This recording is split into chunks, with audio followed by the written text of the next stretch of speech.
Good morning, everyone. How are you all doing this morning?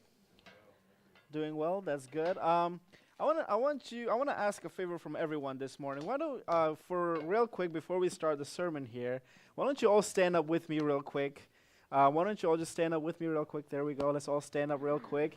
And why don't we go around and say hello? And why don't we go around, give a hug, give a handshake, saying hello, happy Sabbath to everyone. Welcome, welcome, happy Sabbath. There you go. Thank you. Happy Sabbath.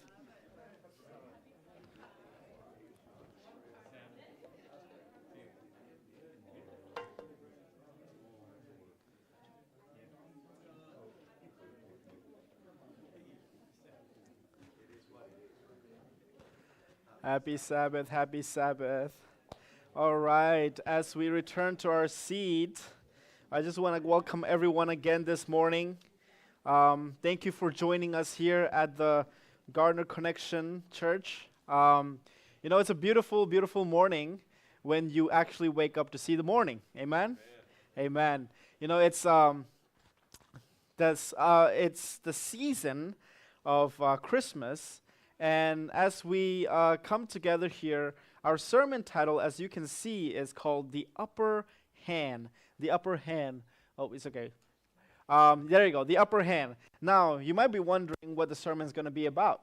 Well, before we start our sermon here, I want to tell you a story since we didn't have children's story today, you will be the children of God, right? So you're the children of God. So I have a story for you today. And the story, if we go to the next slide here, it's about two brothers, right? Two brothers. One is named John, which is the oldest. The oldest is named John, and the youngest, which was adopted, is named Jim. So there is John, the oldest, and Jim, the adopted younger brother. Now, when they adopt Jim, John felt as though he wasn't enough as a son to the parents. And so growing up, he would often bully his adopted younger brother. John would often bully his brother Jim. So oftentimes he would kick him, shove him, or even in school, he would act as if he never knew who Jim was. There were times where they would eat together, right, in school, and Jim will try and talk to his older brother, and John would completely either ignore him or run or leave him as if he did not know who this person was. And there were times where he would intentionally hurt him with his friends, bullying him that he was adopted, that his parents didn't love him, that his parents didn't want him. So his friends, John's friends, would often join this bullying, and they would often push him around. Now comes Christmas week. Right? Christmas week was coming up.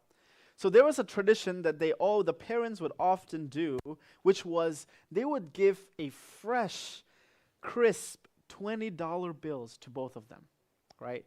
$20 bills was a lot. Imagine when you were younger, when you were, let's say, 10 years old, if your parents give you $20, you would think as though you can buy anything you want, right? I remember when I was younger, when I was 8 years old, when my parents give me $10, right?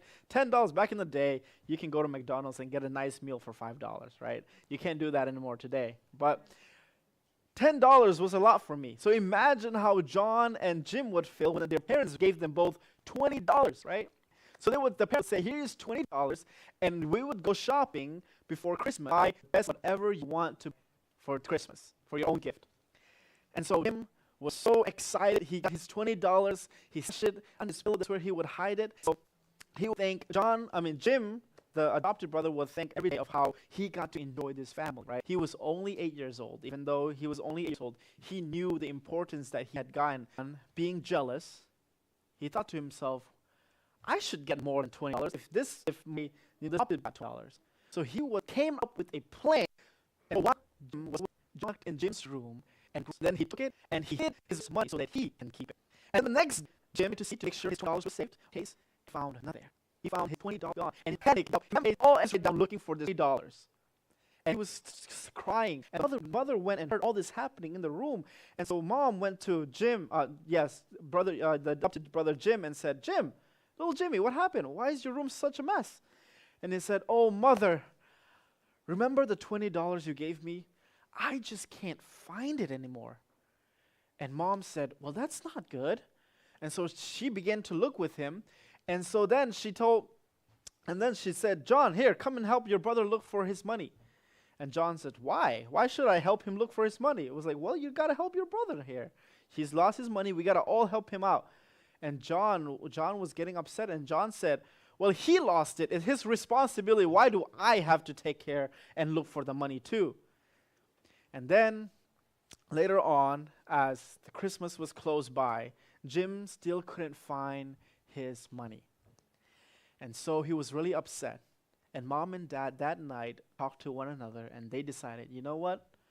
Jim is not Jim's fault, but we will give him another $20 on the day that we go shopping. So in that day, they were going to go shopping. They were in the car. Jim had nothing on him. He was sad. But John had secret on somewhere. Car. John with his favorite toys, favorite candy, whatever. But Jim, even he was sad. He was able to be with the family and leave himself. So his parents know as they park in the all right, Jim, we're going to go shopping.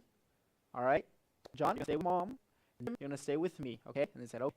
And they go, Jim, we know you lost your $20, but mom and I talked and we agreed to give you another $20 just because you lost your money. And John was like, what? That's not fair. You gave him $40? And then the father says, we didn't give him $40. We gave him $20.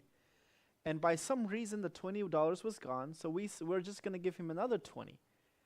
And John was upset. But Jim was so happy and says, oh, thank you so much. So they went and the father gave him the $20. They went shopping, and John was going with the mom, and Jim was going with dad. And as they were shopping,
John wanted to buy something. So mom was with John. Mom took John, and they were gonna buy. They went to the counter and mom said, okay, John, give the nice man his the money that he needs to pay for your things, to pay for your toys. And so instead, John took his money, right? John took his $20, and mom said, give me your $20. So John reached out and gave mom his $20, and he bought a gift. And then he went, and then that shopping was done. They got in the car, and mom said to dad, we all as a family, we need to talk. And John knew exactly what mom was going to do. And John knew in his heart, and Jim was wondering what's going to happen. And mom said to dad and everyone, we found Jim's money. And dad said, what? What do you mean you found Jim's money? On the mall? You found his money in the mall? And he said,